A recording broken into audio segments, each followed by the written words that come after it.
Comadre. Hey, Comadre. Do you have a minute Hola for Comadres, Comadre welcome time? to another episode of Comadreando podcast. I'm your host Marcy, and today we have an amazing guest. Her name is Marcia, and I will let her introduce herself. Who are you? Hi, everybody. I'm Marcia Campos. I'm the grandmother of Aiden Rivas and the mother of Marcy Campos. That's funny. So I always do a story on how we connected. So I was in utero when I met my mother. Yes, you were. For today's topic, we're going to be diving into what it means to be a grandparent to an autistic child. And the reason why the topic came up is that we have highlighted a lot of moms and dads and all of that, and even uncles and aunts, but we haven't really gotten the perspective of what it means to be a grandparent to an autistic child. And in our WhatsApp chat for the special needs parents group, we were reflecting on how having supportive grandparents can make or break the experience of being an autism parent. And I feel like this is an important topic because, we need to highlight people that are in our village that support us. And it's not very common to have such great support from people that are around you. So we need to give flowers where they're due in the time that they need to be given, right? So That is correct. So Marcia, tell us, what is your grandchild's diagnosis? My grandchild diagnosis is in the autism spectrum disorder. He was diagnosed when he was around two and a half. So that's his diagnosis. Before we get into that part, what is your career? I'm a teacher. I've been teaching for 26 years here in the United States. And I also was a teacher in my native land, the Dominican Republic. I taught there for about 5 years. And then I immigrated to the United States, and I continue teaching in here. I started from the beginning, but it was a long walk, but I was able to become a teacher here. Amazing. So going back to Aiden, his diagnosis is autism spectrum disorder. At the beginning, it was a pervasive developmental disorder, which we were not really sure what that meant. So what was that like for you to find out about that? Because I know you've been teaching for a very long time. However, I'm not sure what your expertise was working with children with developmental disabilities in the school that you were working at, that you're still working at right now. Well, to me, it was a very challenging situation because, like you said, at the beginning, I did not know. I was used to work with children. I saw kids with different needs and that show different behaviors, but I wasn't quite clear what it was. Although I had taken classes on to service and work with students with different needs, it wasn't clear to me. It was like I observed and saw all of these needs that our Aiden had, but I wasn't quite sure. I was like, I thought at the beginning, maybe it's a delay, maybe it will get better with the time, but I wasn't sure what was happening. I wasn't sure when he was diagnosed with that. My first thought was maybe this is something temporary. It's not something permanent. We're gonna work with him. We're gonna help him out. That was my thinking at the beginning, but it was really difficult for me. It was really, really, really difficult because I have seen it in other kids, but I never thought that was going to happen in my own life. Yeah, it's very difficult as a teacher when, dealing with other people's children is one thing, but then having a child with a disability in your own family is another thing completely. And then not only that, but we didn't have the experience nor the information at the time about what autism was or how it manifested in different children. Yeah, So, what did it entitle? What did it entitle? What was it that we needed to do? Was this something that we could help to fix, or is it something? Is the not knowing situation what was really challenging to me, and I guess also to you, because it was really something that we were not expecting. We were not expecting. I remember when you were pregnant that we were expecting the baby, and everything was so beautiful, and I couldn't wait to become a grandmother. But then when that situation happened, it was something like, ooh, it was very devastating for me. It was very challenging. so before Aiden was diagnosed, can you like tell the listeners more or less what kind of baby he was like up until we noticed the He change was in a him? normal child at all times. I remember him starting to produce sounds, little words. Um, he used to look at me and the face. I make jokes. I play with him. He was doing all of those um, things that the regular babies do until he started to exhibit those behaviors that were not we were not used to that. He Mm-hmm. laughed, he smiled, he paid attention, responded to his name, he asked for cheche, he asked for water, everything, everything until Mm-hmm. um, I started to notice those behaviors that were not regular in him. So I started to So what were worry. some of the behaviors that you noticed? What were the behaviors that you Well, noticed at first? I remember the first thing I noticed was that he became like he cried too much. There were a situation that did not merit him to become upset, and he became upset and cried. Um, I noticed that he started to lose words, like the way he communicated. I don't know if you remember, but I remember there was a advertisement on TV that turned him off. It was like he was fine. He was watching the TV with me, and all of a sudden, when he saw that commercial, it was a commercial, he started crying hysterically. He couldn't stop. I couldn't comfort him. There was no words that I said or anything that I did to comfort him that make him feel better. It was nothing that merited him to become that way. So that was something that concerned me. I was observing. I don't know if you remember, but I used to tell you there is nothing. I don't know why he's crying like that. I don't understand. And I all of those little things. And then when he started to lose words, he stopped looking at people in the eye. It was like we talked to him and he didn't respond. Um, I remember when my sister came over to visit, that she told me, Marcia, I don't know, but it looks to me like Aiden is not listening. Do you know if he listens? And then I said, of course he does. But she told me, look at him, he's ignoring, he ignores everything. And I remember the time that we were in the car, and then she decided to make a sound. It was like a weird sound, like a sound that he wasn't used to it. It was not people talking, it was a strange sound that she made. And he reacted, was screaming, he wanted to grab her. It was really, really bad.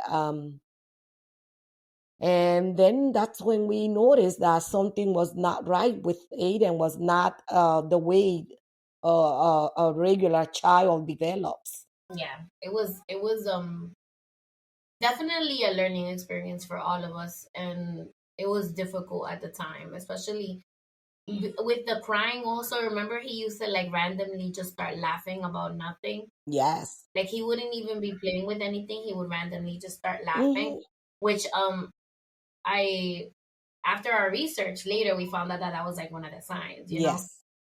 He didn't have, I don't remember him flapping as a baby. Do you remember if he did like any of those like repetitive behaviors with their I hands or mean, anything like no, that? no, he didn't. He didn't. He was playful as a child. Like I don't know if you remember when he was. I think it was Halloween time, and I had a little Oh yeah. celebration with the family, and my sister came over with her kids, and he was chasing them. He was pretending he was a lion, and he laughing at so much fun. So all of those things were normal to me, until I started noticing what I described before. Yeah. So Halloween was October, and then we didn't. That was after his. That was before his first birthday, Yes. right? Uh, yes, And before then his we first noticed the birthday. regression in language by the summer. My aunt came to visit, like I want to say That late summer, spring, the early following summer. summer, uh-huh. So that's when we noticed the regression in language. And it was Um, something that happened really fast. It was like in a matter of months that he went from saying I believe like 25 words that he had by then. He mhm. went down Yeah, to not say none, say no words at I think all. he stayed with like water and leche, and that's and mommy. I think it was. A little, Yeah, but it he was. did not use it that But much. he wouldn't use it. He didn't use it consistently either. Because the thing Mhm. is with Aiden is that like now I know his behavior is that if he can get something from you with just using gestures, he's gonna do that. He's not gonna use the words Yeah. unless you like prompt him. Hmm. That's one thing that we did learn from the speech pathologist that he had at the beginning, because he used to look at Aiden in the eyes with his like, this is Indian, not Indian, I think it's from Pakistan actually. He would look at Aiden in the eyes, remember, and he like put his eyes really big and look at him and be like, use your words, and then Aiden would like start talking. Yes. But yeah, no, Aiden is very smart. Like if he can get something from you with just using gestures, he is not gonna Yeah, stop. that was the time that he learned that he could get things. And then I remember I needed to be educated myself because I Mm-hmm. used to guess. I was kind of guessing all the time what he wanted. And he did not Mm-hmm. find encouragement to speak. So I had to learn that myself, that I needed to wait for him to say what he wanted in order to provide it for him. So, Mm-hmm. And it was a learning experience for all of us. I feel like just kind of it's frustrating for us, right? Because we don't want him to cry, but then we also want him to be able to speak. So it was like finding that balance between not necessarily like setting him off so that he can like start getting upset, but like, pushing him to talk. Because it's so easy to just kind of be like, this thing over here, that thing pointing, over there, yes. instead of saying things. So when okay, so what once you found out that the diagnosis that we found out more or less the initial diagnosis, which was PDD-NOS, pervasive developmental disorder, what did you do to inform yourself about the disability? Well, I started reading, and more than anything, I started kind of reflecting on my experience as a teacher, the type of things that I saw on the other children. And I also tried to learn. One of the things I used to do, I remember when the speech therapist came to the house, I was right there. I was right there trying to learn, seeing what he did. So I kind of repeated it myself with and follow the same pattern when I was home with him. And so all of that helped me to kind of get to know. And I also, like I said, I also started to read and learned. I Google it. Good old Google. But also what I found that was more helpful from you was that you also learned Aiden. Because the thing is that you can Google a lot of things, but remember it's a spectrum, right?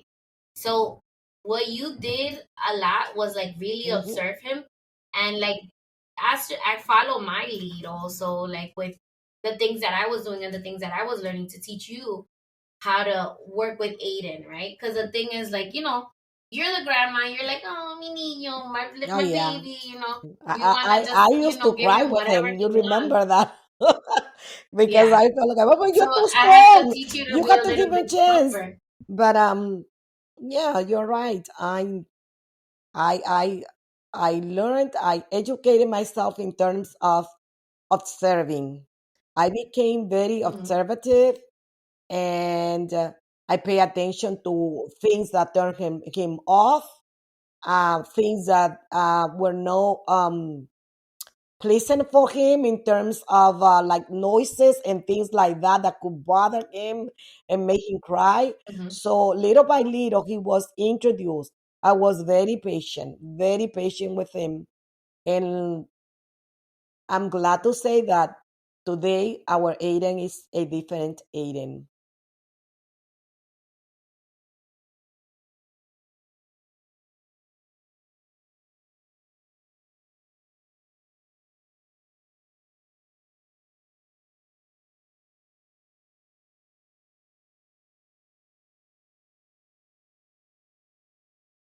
Yes.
Experience. Yes, that is true. I was very aware, and I still aware of what is not or what are his or he wants, his wants, what he needs. And when I see that he's up to the point that he's not feeling comfortable, I made sure that he was not traumatized with the experience. Yes, we did introduce him to different situations. We were there with the family, but when I saw that it was time to go home, he needed to leave. I was the first one at the door to leave because I did not want him to get traumatized. I did not want him to be frustrated to the point that he had a meltdown. That is true. I think as a grandmother, we grandmothers of autistic kids should be really focused on understanding them, getting to know them, because this is our job. This is our part of our job as a grandmother to be able to understand so we can better support our daughters or sons with their autistic kids. I love that. So what were I want to say that when we're out together, like you notice that it's like a noisy environment. You're the first one, like you see him covering maybe with one finger his ear. You'll do the hand helmet over his ears so that he can still play with the iPhone or the iPad and still be comfortable in the environment. We actually for your birthday last year, like around this time last year, we went to a restaurant that was what was it? The Colombian place? Um, Noches de Noches de Colombia, right? We went to Colombia. Noches de Yes. Colombia and they had like live music and it was nighttime and Aiden stayed with us the whole time until we left. We left kind of late that day. And he did not have any problem at all, you know. But guys, this has been through years of Mm-hmm. exposure and also knowing the limits, you know, knowing when to push the limits and when to respect his boundaries too. Because the thing is that you know, I understand some of us have our kids have a lot of needs, right? But we're not doing them any justice if we just shelter them and don't expose them to the real world. Because at the end of the day, we're not always going to be here, and the world is not always going to be as accommodating as we are. So we need to give them real world exposure so that they can be able to function as close to their neurotypical peers as Yeah, possible. that is one of my main focus with Aiden, to get him as close as possible of the normal life, quote unquote, um, and that he can be able to adjust and function in the regular world, without me or without you, because eventually, um, he's going to grow up, he's going to become a man, and we're not going to be there for him all the time. There is situation that he's going to have to face himself. So I want him to be as ready as possible, for him to face the real world. You know what's funny? He surprises us a lot Oh because yes. even though like you know we try to give him as much independence as possible, but sometimes he comes out with stuff that we're just like, Wow. okay, you're doing this. All right, let's just let him cook. Let's see what he's gonna do, right? And he'll just the other day, what was it last year, last winter? We were walking and he wanted to run, and it was snowing outside, and I was like, Aiden, be careful. He's like, don't worry, mommy, I got this. Yes. And he just kept he running come up ahead of he me. comes up with all of those phrases that I don't know where he's getting from, but I mean, he gets it from the TV. So this is a part of echolalic speech that I wanted to kind of like get back to also, because one thing that you have learned is that about the Gestalt language, that Aiden's a Gestalt language processor, right? So that means that he's going to use echolalic speech to communicate, and it's not necessarily, it might not have to do with the situation at hand, but the way that he uses the language to communicate makes sense for the situation. So a lot of the time, he'll say things that he hears in a cartoon, and it sounds very sophisticated for his normal language, but it applies to the situation. So, like, another thing that we learned is like really listening to what he's saying. And then sometimes it's not, he'll say something from, like, let's say, Ni hao Kailan. So for example, if I say, Aiden, it's bedtime, he'll be like, Olivia, it's time for bed. Time to get ready, brush your teeth, right? But that's him reminding himself mhm, of the mhm. schedule. And he's not talking to Olivia, right? But he's talking to himself. But that's how he's processing it so that he knows what's the next thing that he needs to do in the routine of bedtime. So that's another thing that I encourage a lot of the grandmas to do, is like really listen and see what's the purpose of the communication. Not necessarily what they're saying, but think about the situation and try to understand like what they're trying to say. I know it sounds difficult, but it takes time and practice. Time and practice, that's what it takes. And then when what is it when we say it's dinner time? We'll be like, oh, Peppa, dinner, and he'll come downstairs and like get ready to have dinner with us, which is funny. But yeah, no, he'll say like random names of cartoons, but like the dialogue that follows usually pertains To to the the situation, situation, yes. which is Yes, that's the way yeah. he got Once we learned. discovered that, it was like yeah, it was like treasure. Like we found treasure because we didn't really understand the purpose of the language at the beginning. Even me as a special education teacher, I had all this training, and I've been to all these professional development sessions with different people, and I specifically chose like autism, different ones, but nobody talked about Gestalt language processors or like echolalic speech and how it serves a purpose. A lot of people wanted to discount what he was saying, like if it really didn't have anything to do with the situation. But like now looking at it, like he's been communicating and using very complex sentences. Yes, it's copied, quote unquote, from a cartoon or a movie or whatever it is, but it applies to whatever's It going is on at hand. appropriate to the situation that he's going on, he's experiencing at that time. Hmm. Hmm. There's So, so much to what do learn. There you is so do? much to learn about autistic kids. It's amazing, and if you really pay attention, you will see that they are really truly special, but special in the good sense. They are really, really amazing people. So bright, so smart. So, I wanted to ask you, how do you connect with Aiden? Like, what do you do to connect with your grandchild, to spend time together, or to like get closer to him, to like get into his world? Well, I pay a lot of attention to what he wants. He loves to come to grandma's house, as you know. He's always asking for that. I try to set up a special times with him. Either we have a date and we go out, or you want to come to grandma's room and you're gonna snuggle with grandma and we watch cartoon together. I really feel like we have a very special connection, Aidan and I. He loves me. I love him to death. Wait, tell us about the last date that you guys had together. Tell us what that experience was Well, like. was that this past Easter? I said, I sent him a message with you.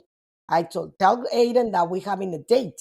Rama is gonna go there, and he was waiting for it. When I went there, he went in the car. He was ready for the restaurant. I asked him what he wanted, where he wanted to go, and first he asked for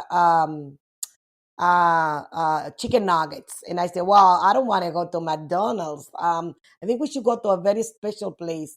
So I took him to this restaurant and he was there like a grown up man. He was ordering his food. He was asking the waiter to come and bring him more soda. It was really, really, really special. He kissed grandma. He took pictures with grandma, and he was really, really happy. I was really, really happy to see him smiling and enjoying that date with grandma. Wait, can you talk about the aspect of physical affection? Remember at first he really wasn't into hugs or anything like that, and now he like Yeah, that is randomly. something that had also changed. Yes, when he started with all the behavior that pertain to the spectrum, to the um, autism, he didn't like kisses. He didn't like hugs. So I respected that. But little by little, I always told him, but grandma wants a big kiss over here. But grandma needs a hug. And now I don't even have to ask him. He comes to me. He does it on his own. So that's a big change from when we started to the Aidan that he is at this point. Wait, mom, can you tell them about when he's chapeando that he's like doing something bad that Oh he no, that you and catch I him? catch him. He goes, I love you, Grandma. Grandma, I need a hug. He goes mushy, mushy, kissing, and but he knows that's to get his way. But Grandma doesn't let him. Oh my god.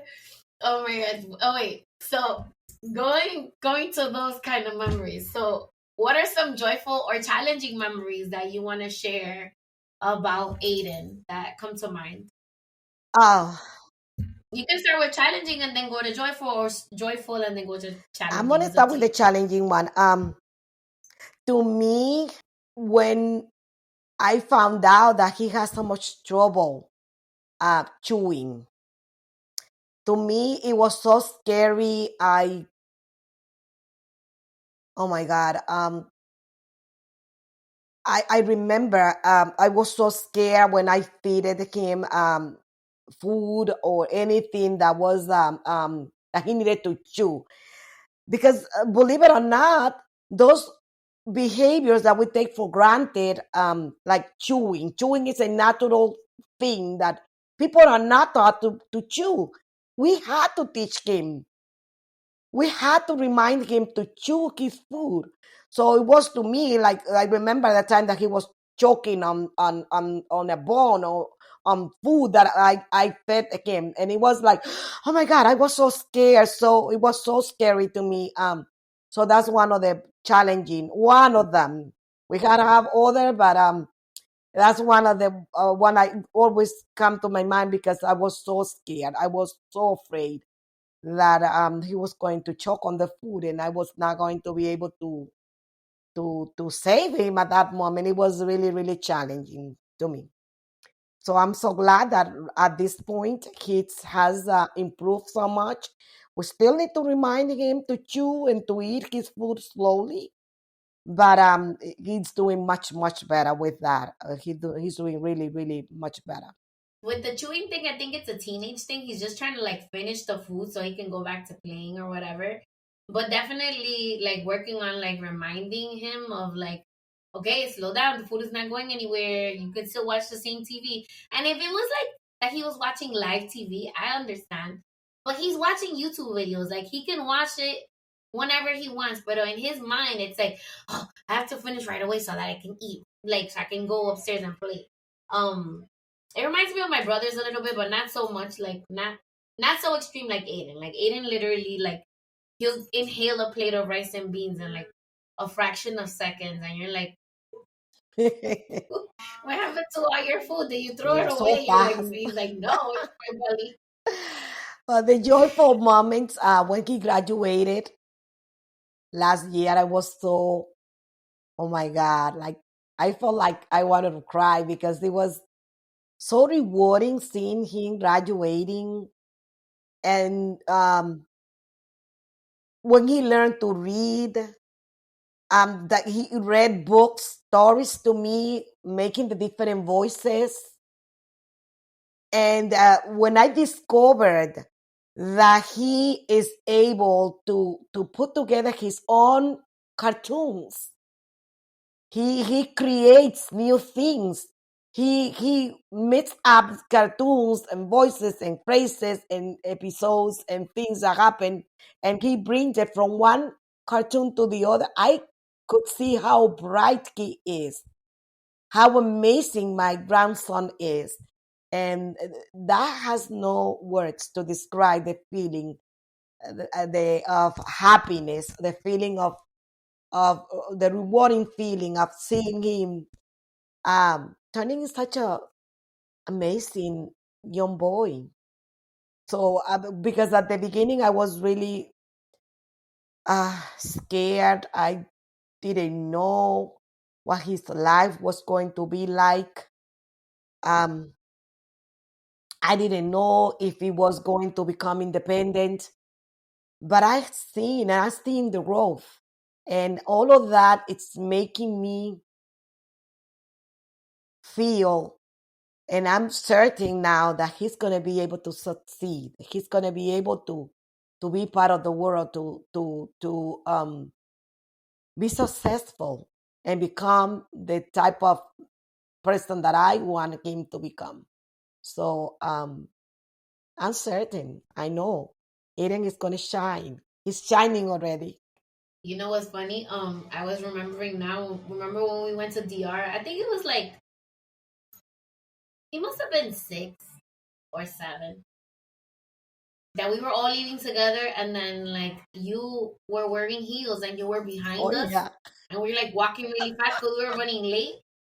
And he's like, "Oh no, where's Grandma?" He's He like turning rushed around looking for to my the mom. front, but when he noticed that grandma was behind because I was wearing my heels, he ran back to grab grandma because he was not going to leave or go without me. Oh my God. So Yeah, he he's was very. That's really one thing about Aiden. He's very very protective. protective He's and very he was protective. so aware of what's going on. So it's not, people may think that autistic kids are in their own little world. It's not true. Aiden has the capacity to be aware and pay attention to 5, 10 times at the 10 things at the same time. So he was running. He was aware that we are running late because the airplane is about to leave and we need to get there. But he was also aware that poor grandma was behind. So he went there to grab me, to get me. If I told you, he would not leave without me. No, he doesn't. He doesn't. He does not play. And even like sometimes like I think you were in DR and then we went to go look at the house and like check your mail or something. And he'll get to the house. He's like, "Oh, where's grandma?" And he'll look at me like, "What happened to grandma?" And then I remind him like you're in DR, and he's like, "Oh yeah." And then he'll call you on FaceTime to make sure that Mhm. you're okay. And another thing, remember like when you had surgery, Oh no, he was. it had been like a year Mhm. already, and he was still remembering. He's like, "Oh, grandma, how's your arm?" How was your arm, And like grandma? very Are concerned. you okay, grandma? He always asks me. If he sees like Hmm. I'm going through anything, he knows that something is not right and he wants me to be well. So he's asking. He's always very protective. He's really funny. Oh my god. Wait, can you tell the snow story? The window story in the Oh, snow. the snow story. Oh no, my God. By then, I wasn't as informed as I am now. So you know that he is very tricky. So and sometimes He's mischievous. very sneaky. Um, but he knows that grandma is always paying attention now, and I would not um go away or ignore anything. Like I know when he tries something, he persists until he gets it that way. Hmm. He's very Yeah, persistent. he's very persistent. Um, so that day was a day that I will never forget. We were he wanted to go to the snow and he was asking grandma to take him outside, so he wanted to build a snowman. So I said, okay, let's go outside, let's take Aiden so we can build a snowman. But when he went there, it was too cold, so he decided to come back in. So I started to make a hot cocoa for us. Um, and he said to me that he wanted to be in bed. So he went to the room.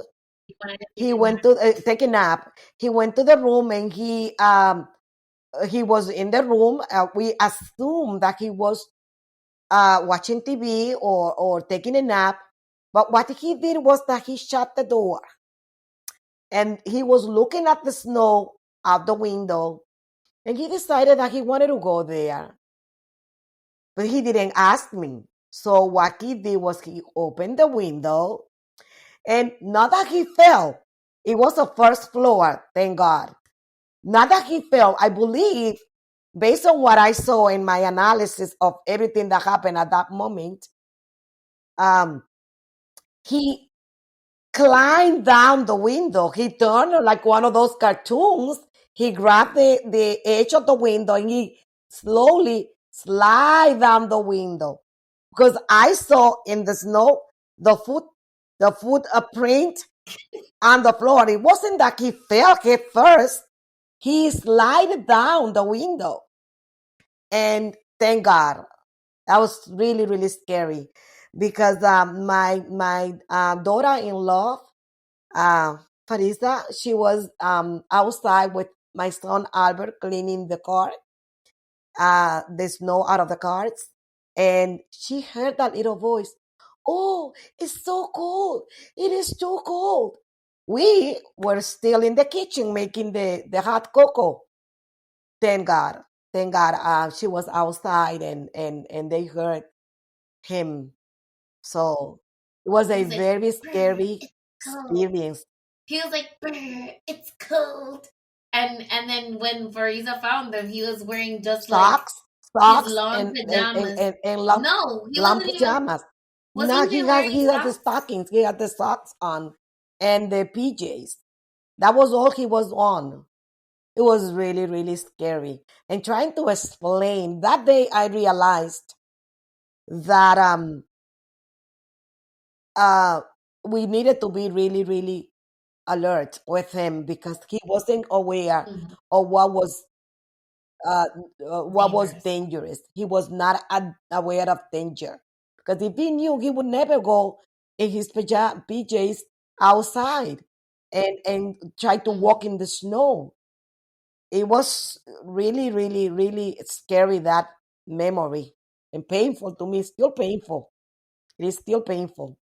So I really Um, recommend grandmas and parents of autistic kids to get to know them, and always, always, always be aware of where they are, and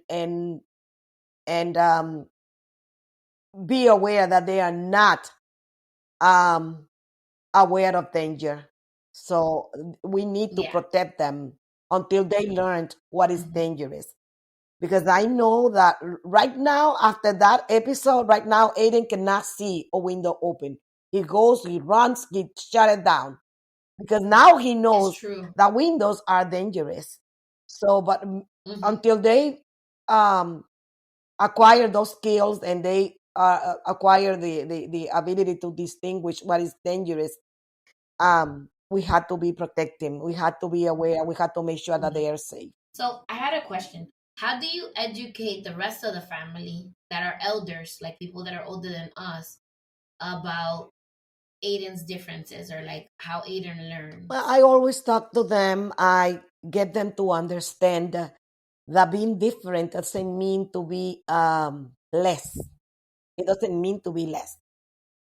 So as of now, my family, they all very, very um, uh, uh, aware of what autism is and Hmm. his abilities. That he's able to be there. Let me tell you that I think they know a lot. They have acquired a lot of knowledge dealing with Aiden. They have been able to get to know what an autistic kids do, and how they are special, and they also valuable, and they are um special, but at the same time they're valuable. They have their value. They know they are special, but they don't have to be treated Unique. differently because of that. They have to be understood. Hmm. Awesome. So I was gonna say, do you find that you give your grandchild special treatment over other children? Of course you. Of course, it's my boy. Nah, but at the same time, I'm also firm when I have to be firm with him. When I try to educate him, because I know that the world is not just little grandmothers pleasing you here and Hmm. there. So he needs to get ready for the Hmm. world. Sure. So, any other tips and tricks that you would give to grandparents of recently diagnosed children? So you said, get to know them, listen to Listen to them, them, pay right? attention, be observative. That's the way you can get to know your grandkid, what triggers. Um, you can get to know what is good, what do they want, what do they prefer, so you can kind of use that to be able to introduce them to the real world, and little by little you're going to be overcoming the difficult situations. And one last thing Mm-hmm. I want to tell parents of autistic kids: don't ever give up.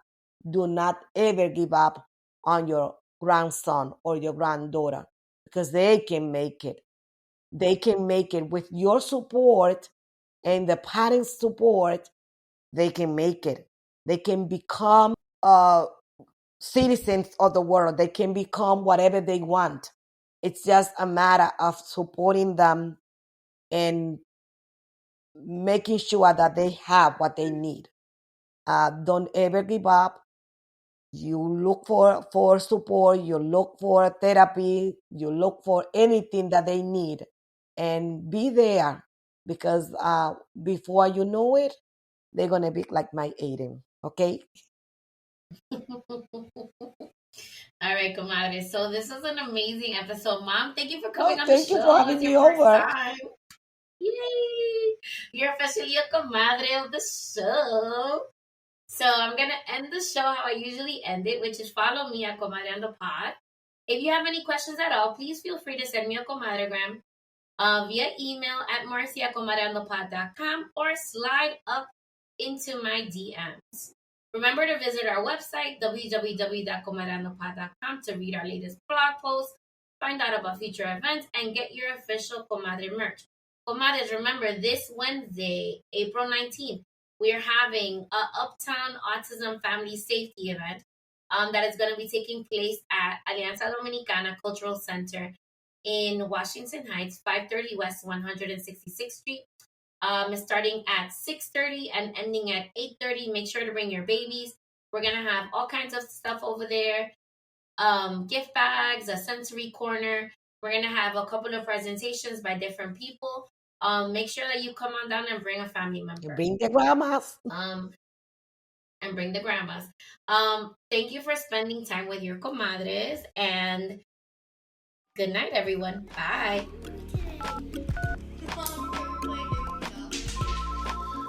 Hello? Hello, comadre. Hey, comadre. Do you have a minute for comadre time?